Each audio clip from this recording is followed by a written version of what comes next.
très heureux de vous retrouver pour ce 3e numéro de votre magazine. Bienvenue à Diaspora Mag. 35 millions de personnes vivent avec le sida dans le monde et particulièrement en Afrique subsaharienne. Certes, d'énormes progrès ont été faits dans le traitement, mais force est de constater qu'il y a encore beaucoup à faire, et notamment dans le domaine médical. Bernard Bassama, cet ex-ingénieur d'origine camerounaise, a contracté la maladie dans son pays d'origine et depuis, il vit à Paris. Nous l'avons suivi dans son quotidien pendant plusieurs jours. Quelles sont ses craintes, quels sont ses espoirs? Et vous allez le voir, son témoignage poignant ne vous laissera pas indifférent. Sida, combat d'un séropositif, c'est un reportage de AS Plus Production pour Diaspora Mag. En 30 ans, 30 millions de personnes sont décédées du sida. Selon l'Organisation mondiale de la santé, plus de 35 millions d'individus sont porteurs du VIH. Chaque année, plus de 2 millions sont infectés et plus d'1,5 million décèdent de la maladie. L'Afrique subsaharienne est la région la plus touchée. La stigmatisation, le dépistage, l'accès universel, des obstacles à surmonter. Bernard Bassama, d'origine camerounaise, vit à Paris depuis 10 ans. Après l'université de Yaoundé, il obtiendra son diplôme d'ingénieur en génie électrique à l'école polytechnique de Montréal, puis exercera le métier d'ingénieur dans son pays d'origine en 1985. Depuis 20 ans, il vit avec la maladie. Comment a-t-il accueilli sa séropositivité? Bon, j'étais totalement abattu, mais la situation que je vivais était déjà très grave. Donc, sida ou pas, j'étais vraiment affaibli. Ça ne m'avait pas beaucoup secoué, quoi, parce que le mal que j'avais déjà, tout, c'était suffisamment fort. J'en ai parlé aussi à ma maman, qui pouvait se dire que c'est de la sorcellerie, que c'est pas vrai, que je ne traite pas le sida. C'est un mauvais sort qu'on m'a jeté. Mon papa a pris ça positivement parce que quand il est venu me voir à l'hôpital, moi j'étais surtout vers les derniers moments, quand j'étais en phase terminale de la maladie, j'étais encore totalement secoué et tout. J'étais bouleversé, parfois en pleurs et tout. Mais je le voyais, lui, il était calme, plus confiant. Ce qu'il m'a dit, c'est de me remettre à Dieu, de ne pas être embarrassé, de ne pas... que ce n'était pas la fin de tout, qu'il y a une vie après la mort. Un malade a toujours besoin du réconfort de son épouse.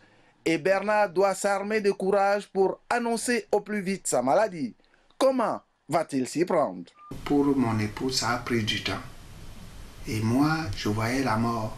Je ne lui ai pas dit, je sors de l'hôpital, on m'a dit que tu as le sida. Je ne lui ai pas dit ça, je ne lui ai pas dit ça directement.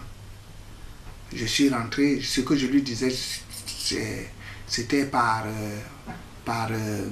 de manière indirecte. Je lui disais un peu, bon, il peut arriver que demain je ne sois plus en vie. Voilà, donc c'était une sorte de testament que je lui faisais, mais de façon voilée.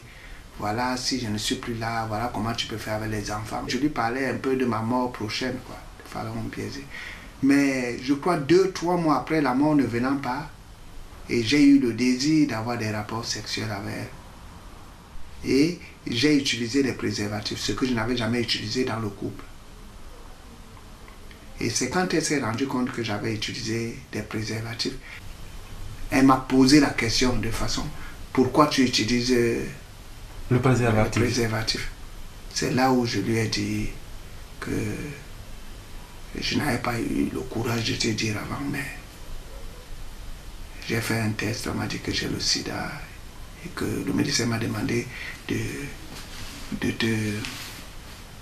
que tu dois faire aussi ce test-là. Et comment a-t-elle réagi, votre épouse? Je crois qu'une semaine ou 3 jours après, elle était suffisamment forte et nous sommes allés ensemble à l'hôpital et on lui a fait le test. Heureusement, elle était séronégative. Mais est-ce que pendant que vous étiez malade, vous aviez toujours des rapports avec elle? Oui, on avait des rapports. Elle a eu beaucoup de chance, quoi, de ne pas être touchée. Après ça, elle s'est enfuie. Votre femme s'est enfuie? Oui, elle s'est enfuie, elle ne m'a pas supporté jusqu'à la fin. Elle m'a abandonné dans la maladie. Affecté par cette fuite inattendue, il s'est remarié en 2013 avec une Camerounaise institutrice. Ici à gauche de la photo, elle est aussi séropositive. Pourquoi vous ne faites pas venir votre femme ici? C'est pas facile. L'une des conditions, c'est d'avoir un hébergement. Moi, je vis dans un studio, comme vous voyez. Je n'ai pas un hébergement suffisamment costaud pour recevoir ma famille. Mais j'ai fait le regroupement familial pour mon épouse et je croise les doigts que ça aboutisse. J'ai une allocation adulte handicapé. J'ai ma pension aussi parce que j'ai travaillé en Afrique pendant 17 ans. J'ai ma pension qui tombe là-bas aussi en Afrique, qui m'aide un peu. Et puis, je revends des compléments alimentaires ici. Et c'est comme ça que je vis. Quand on dit qu'il y a près de 30 000 personnes en France qui ignorent leur séropositivité, y a-t-il pas de quoi s'inquiéter? Oui, il y a de quoi s'inquiéter. Mais en Afrique, c'est peut-être 100 fois plus. Dans nos pays, Côte d'Ivoire, Cameroun, c'est 100 fois plus. Ça me fait aussi beaucoup mal parce que moi, je connais des personnes qui vivent avec la maladie, qui ne l'ont pas dit à leur partenaire et je sais qu'ils ont des rapports sexuels. Mais moi, je suis tenu par la confidentialité. Je ne peux pas dire à cette personne, fais attention parce que la personne avec qui tu vis est séropositive. On peut le dire et puis ce n'est pas la fin du monde. Vous savez, en Afrique, les malades du sida, les personnes séropositives ont peur de dire à cause de la stigmatisation. Ils sont très souvent rejetés. On peut être autant rejeté en Afrique qu'en France. Le problème, c'est qu'en Afrique, quand on te rejette, tu n'as pas où partir. Alors qu'ici, il y a des associations qui peuvent t'héberger, t'aider à avoir des nuitées d'hôtel. Alors qu'en Afrique, quand la famille te rejette, tu ne vas pas vite trouver une association ou l'État qui va te donner un hôtel. Je crois qu'il y a un peu plus de rejet quand même en Afrique que par rapport à ici. Le problème, c'est qu'ici en France, quand on te rejette et que tu as le courage d'aller vers les associations, et les associations peuvent t'aider. Même si tu paies ton travail pour ça, on peut te donner. Moi, par exemple, j'ai une allocation parce que j'ai une allocation qui est environ de 700 € par mois. Aujourd'hui, nous ne sommes pas dimanche et pourtant vous êtes venu à l'église. Pourquoi? Disons que chaque fois que je peux, je viens déjà dans la journée écrire mes intentions que je remets au Seigneur de tout ce qui peut m'angoisser. Et parfois aussi, je veux remercier les bienfaits que j'ai eu. Par exemple, là, j'ai demandé que Dieu me donne la paix et que ce reportage que nous allons faire contribue à la lutte contre le sida. Aujourd'hui, le financement pour lutter contre le sida est menacé, compte tenu d'un contexte de crise économique mondiale. L'objectif de l'ONU-SIDA est 0 infection, 0 discrimination, 0 décès. Un objectif réalisable à condition d'y mettre les moyens et que toute la planète se mobilise. Tiken Jah Fakoly, figure emblématique du reggae africain, était récemment en concert à l'Olympia, cette salle mythique parisienne appartenant à Bruno Cocatrice et qui existe depuis plus de 3 décennies. Peu avant sa montée sur scène devant un peu plus de 2000 personnes, nous étions dans sa loge et avons voulu savoir son état d'esprit et que pense-t-il de cette Afrique dans les 30-40 ans à venir. Je vous amène donc à l'Olympia comme si vous y étiez. L'Olympia, la salle mythique située à Paris et qui existe depuis 1954 par son directeur Bruno Cocatrice, a accueilli Tiken Jah Fakoly, l'icône du reggae africain. Peu avant son entrée sur scène, le plus célèbre des Odenika a reçu l'équipe de Diaspora Mag dans sa loge. Tiken Jah, vous êtes à quelques minutes de votre prestation à l'Olympia. Quels sont les sentiments qui vous animent? Un sentiment de fierté, Parce que, effectivement, comme vous le dites, c'est une salle mythique. C'est pas tout le monde qui a la chance de passer ici. Il y a 2 jours, j'étais sur scène dans un coin. J'ai fait 3 ou 4 concerts la semaine dernière. Demain, j'ai un concert. Après-demain, j'ai un concert. Mais Paris, c'est toujours spécial. Surtout l'Olympia, le Zénith, Bercy. Pour le moment, je n'ai pas encore le track. Peut-être que ça va venir à 2 minutes avant de monter sur scène. Ça va. Je pense que quand on sait que l'Olympia est complet depuis 3 mois, ça veut dire que le public vient pour nous. Il n'y a pas à avoir peur d'un public qui est venu pour vous. C'est un peu ça. Bon, tout à l'heure, à 10 minutes, je commençais à me chauffer, tout ça, comme les footballeurs font avant de monter sur le terrain, parce que moi, je bouge beaucoup. Mais pour le moment, je n'ai pas le trac, tu vois, je suis dans ma loge, relax, ça va. Son spectacle haut en couleur peut commencer.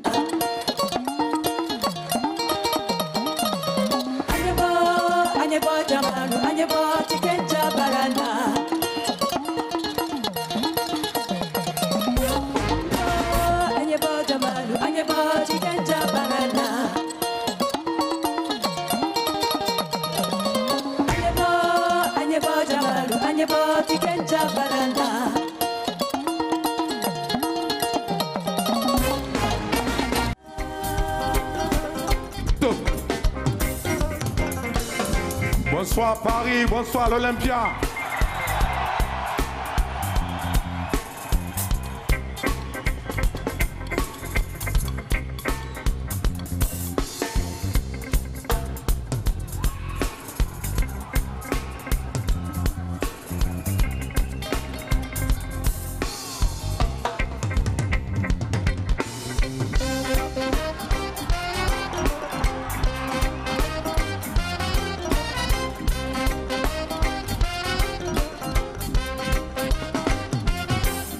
Il y en a qui sont les descendants du Libéria, il y en a qui sont les descendants du Mali, il y en a qui sont les descendants de la Guinée, il y en a qui sont les descendants du Ghana, il y en a qui sont les descendants du Burkina, et c'est tout ça qui forme une population merveilleuse.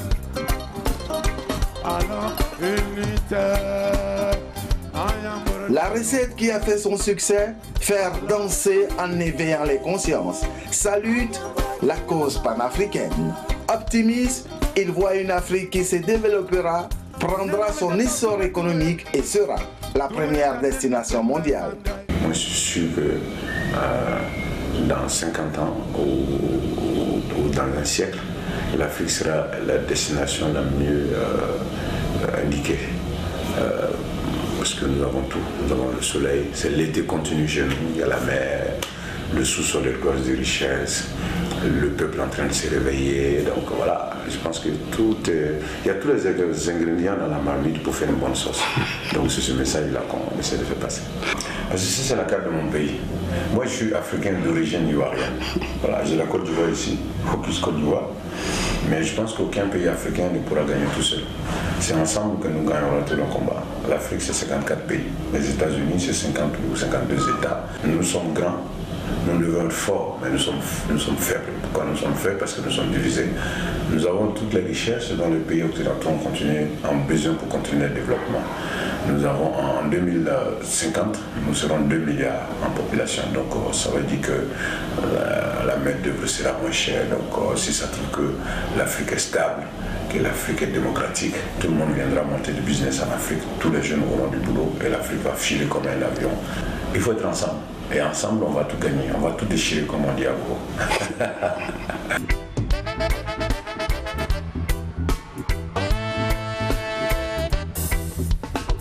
Ils m'ont dit que je suis malinqué, ils t'ont dit que tu es un bêté.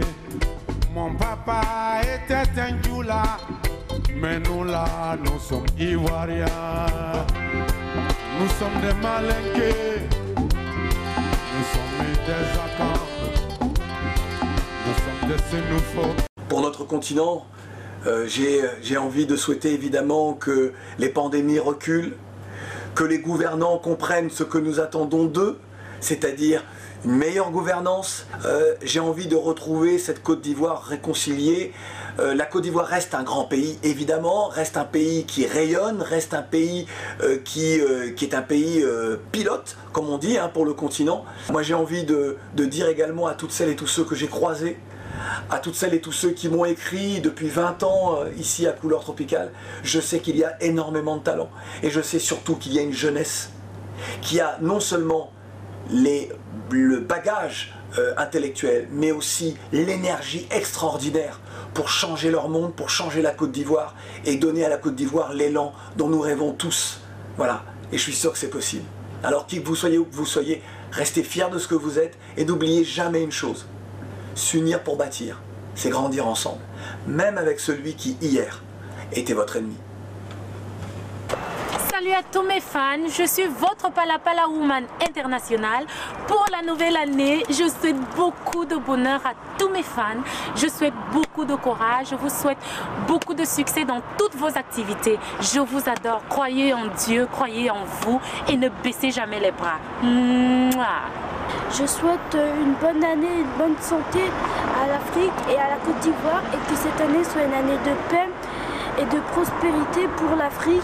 Bonne année à tous mes cousins et cousines qui vivent à Abidjan. Pour cette nouvelle année qui commence 2015, je souhaite vraiment la paix dans mon pays et dans le monde entier et beaucoup d'amour, surtout l'amour dans le cœur de tous les humains pour que nous ayons une terre, une belle planète, pleine d'amour, avec de nouvelles choses, voilà. C'est tout ce que je souhaite, la santé, la longévité à tous les humains, et voilà. Et paix et amour dans le cœur des hommes pour que vive la musique. Pam, pam, pam, pam, Diaspora Mag. C'est la fin de ce Diaspora Mag qui est une idée de Soum Saint-Félix. À la réalisation, comme toujours, il y avait Jacques Rigan. Les cadreurs, le monteur, l'éclairagiste, toute l'équipe s'est joint à moi pour vous souhaiter une bonne année et surtout une santé des fêtes. De tout cœur, devenez de nouveaux riches. N'oubliez pas de donner de l'amour à tous ceux que vous aimez. Merci et au revoir l'Afrique.